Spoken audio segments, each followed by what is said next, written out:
Hello everyone, it is May 13th, 2025. It's Tuesday. It's Harp Tuesday! Welcome to this week's episode. So today I want to talk about lever changes. If you have a lever harp, it means you have levers. And these levers, of course, are very, very useful for changing keys between pieces. Otherwise, we'd have to retune between any key change. But they can also be used to change the sound of a string in the middle of a piece, to do a lever change while you're playing. And this, of course, then opens up a whole avenue of music that you can explore and that you can play.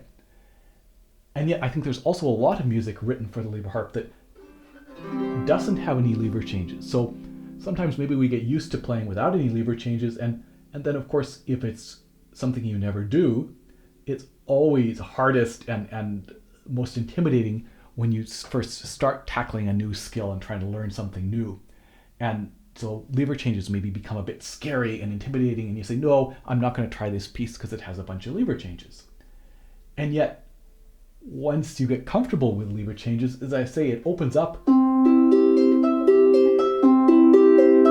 a whole repertoire of music that you can tackle, and it's fun. It's quite enjoyable.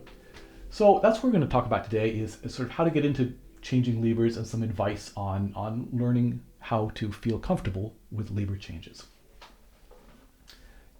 And so I guess the biggest piece of advice I have is just to do more, just to play pieces with lever changes in it. That's it. Great. End of video. See you later. No, not quite, right? I mean, that is the most important thing, just to start doing pieces with lever changes. Start to have that be familiar and start to get used to that. Now, ideally, these pieces that you choose for your first sort of steps into changing levers might be music that is otherwise quite easy for you. I'm going to talk about the Bach Prelude, Prelude number 1 in C. If this pattern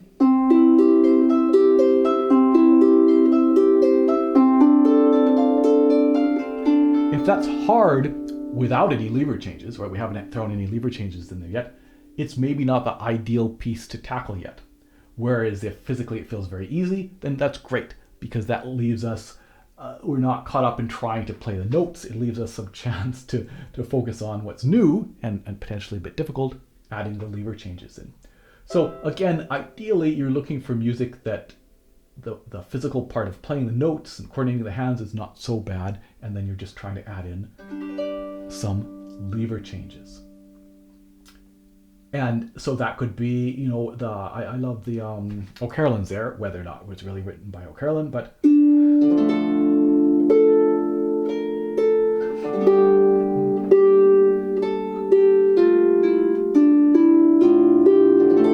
from the first harp book, and that has a single lever change in it.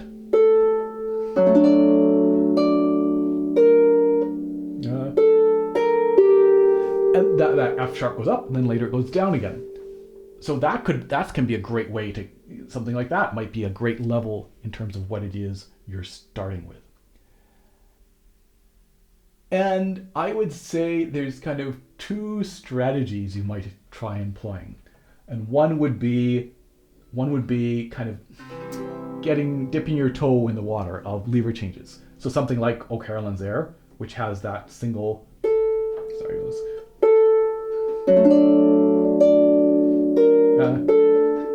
was it?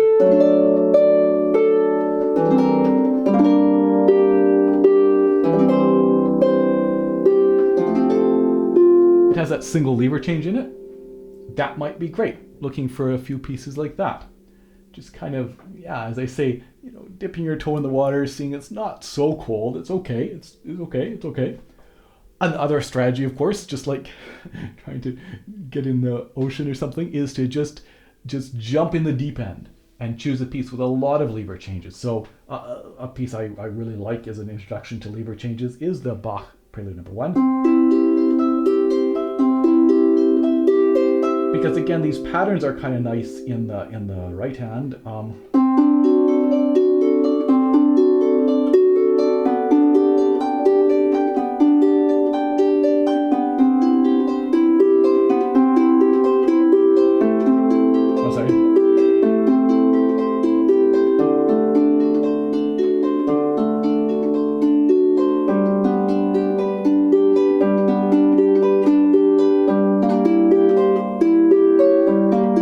suddenly we start to get some lever changes.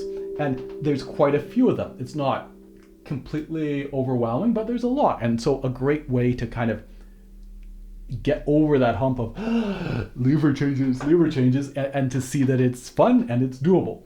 So what works for you, I don't know. Like, I think is for a very new student starting out as a teacher, it's great to introduce early on. And I kind of like the level of O'Carolan's there, right?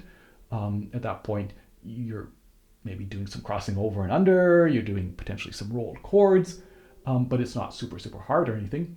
To start to introduce some pieces with at least one or two lever changes, so it becomes, again, just part of playing the harp, just like rolled chords or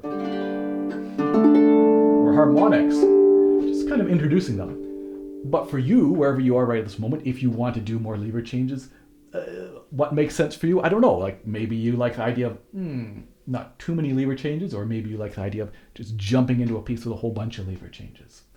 Another piece, the one I started the episode with, that I quite like as an introduction for lever changes is Für Elise, Beethoven, that's sort of the main theme.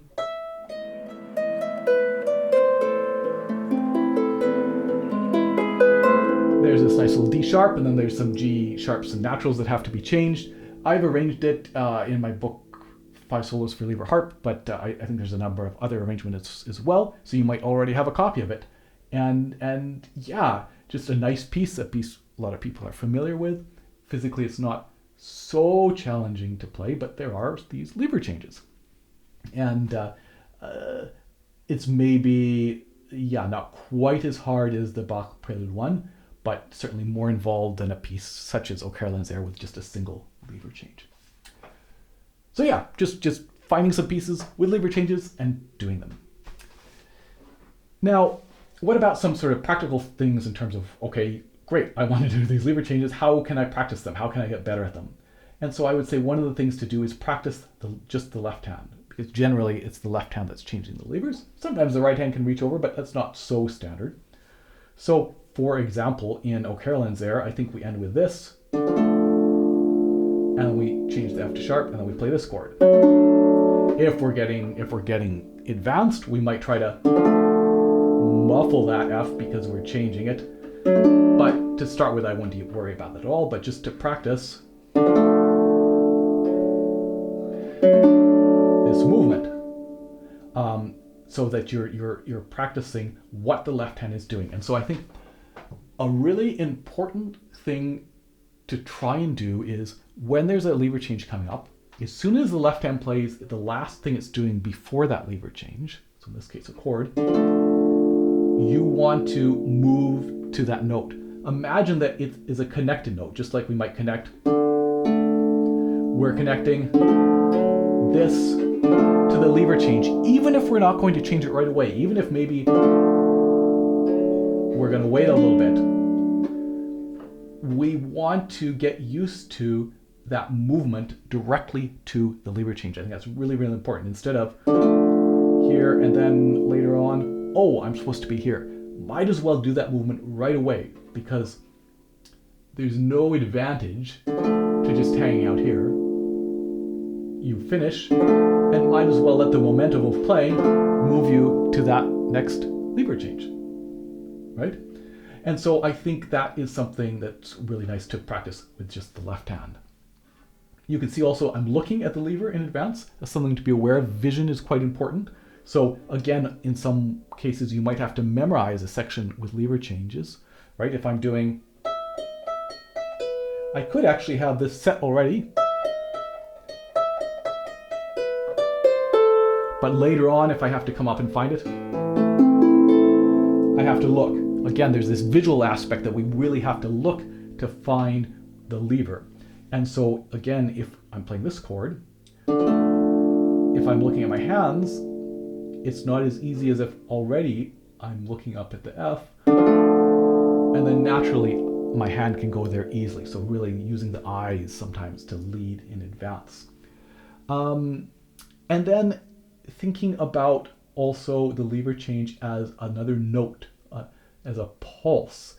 Often it will get changed in time. I think about, let's see if I remember. I think about, for example, there's a section I did this arrangement of the Noderman First Sonata.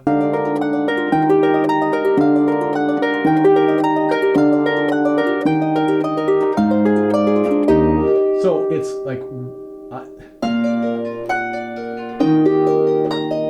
I'm going there directly as fast as I possibly can, right? Again, as soon as I finish the thing in my left hand, before I'm going to change this, I'm moving.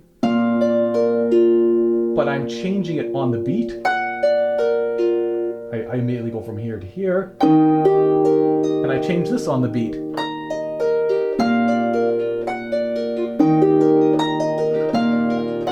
Oops. Even if I could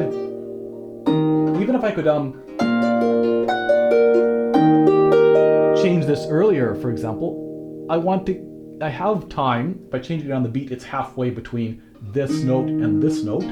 So it's not as if I'm gaining any extra time by changing it earlier. I'm making it harder to get there, for example, but then I have tons of time to get back. So I might as well change it right in the middle.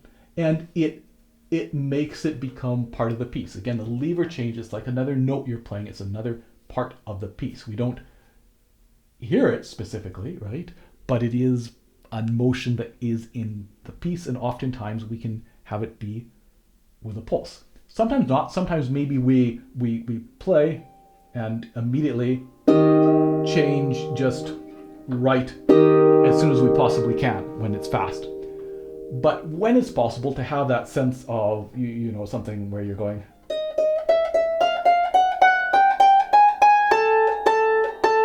Vivaldi lute concerto, for example, to have the sense of this nice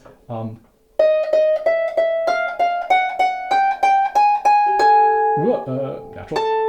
I get this sense of like that lever change is part of a pulse, part of a rhythm. In this case, yes, it has to be changed at a certain time, but it also just helps in general to feel as if it's part of the pulse. I think, it's good.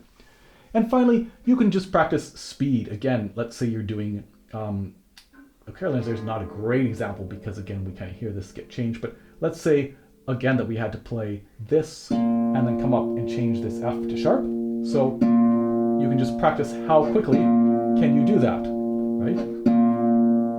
Or changing it down. Or of course, you know, whenever you change key, okay, let's say I'm going to change into the key of C.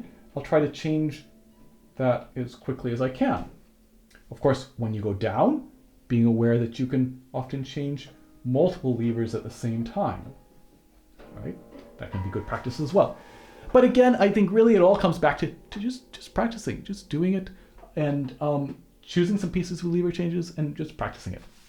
Now, I will close with a couple practical things in terms of the levers themselves.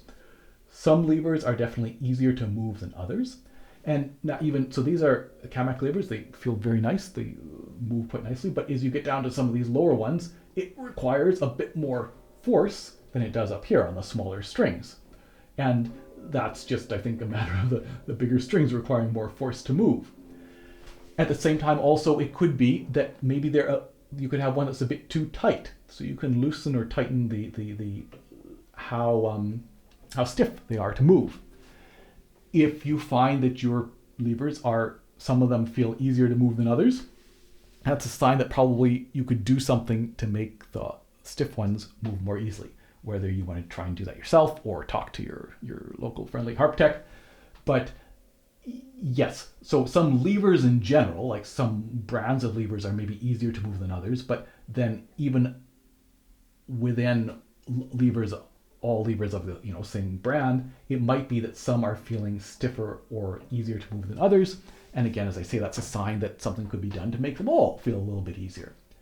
And finally, some levers, it's maybe a little bit hard to see which are the C's or the F's. So I just got this nice little dusty strings which has Loveland levers, and I find the Loveland levers quite tricky to pick out. They are color coded, but I find it a bit difficult. And so what a lot of people will do, and what I'm going to do, is put a little rubber band, a little marker on the C's and F's that's a little bit more obvious than the one that's already there.